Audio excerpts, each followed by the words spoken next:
ஒரு கூடை நிறைய சிவப்பு ரோஜாக்களை தருகிறேன். நீங்கள் உங்கள் பேத்தியிடம் எடுத்துச் சென்று கொடுங்கள். இல்லை இல்லை, எனக்கு இந்த மலர்களே போதும். நீங்கள் சொன்னது போல் அடுத்த முறை நான் வரும்பொழுது பேத்தியையும் அழைத்து வருகிறேன்.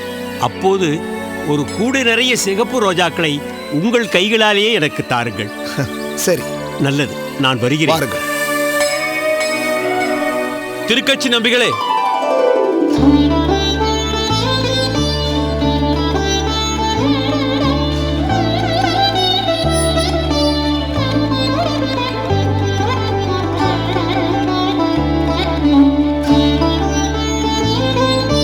வாருங்கள் சோமையாஜி.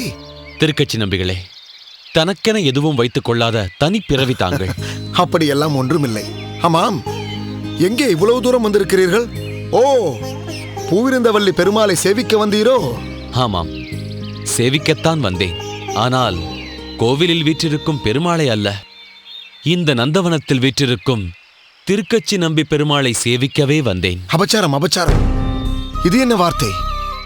பூமிக்கெல்லாம் படியளக்கும் அந்த பரந்தாமன் எங்கே? நான் எங்கே? பெருமாள் விற்றிருக்கும் கர்ப்பகிரகத்திற்குள் நுழைய முடியாத தகுதியில்லாத இந்த திருக்கட்சி நம்பி எங்கே? நீங்கள் எண்ணுவது தவறு திருக்கட்சி நம்பிகளே. என்னை போன்று பெருமாளின் கர்ப்பகிரகத்திற்கு சென்று சேவை செய்ய பலர் இருக்கிறார்கள். அது பெரியதல்ல. ஆனால் உங்களைப் போல் பிராமணர் அல்லாதவராக இருந்தாலும் நித்தியப்படி பகவானுக்கு பூமாலை சேவையும் விசிறி வீசும் ஆலவட்ட கைங்கரியமும் பெருமாளுக்கு செய்து கொண்டிருக்கிறீர்களே, அதுதான் பெரியது.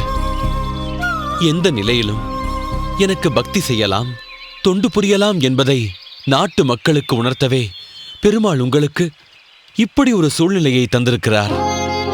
மற்றபடி நீங்கள் எங்கள் அனைவரையும் விட மிகவும் உயர்ந்தவர் திருக்கட்சி. இல்லை இல்லை, நான் அந்த அர்த்தத்தில் சொல்லவில்லை. பெருமாளோடு என்னை ஒப்பிடுகிறீர்களே என்று எண்ணித்தான் நான் அப்படி சொன்னேன். சரி, என்ன திடீர் விஜயம்? முதலில் அதை சொல்லுங்கள்.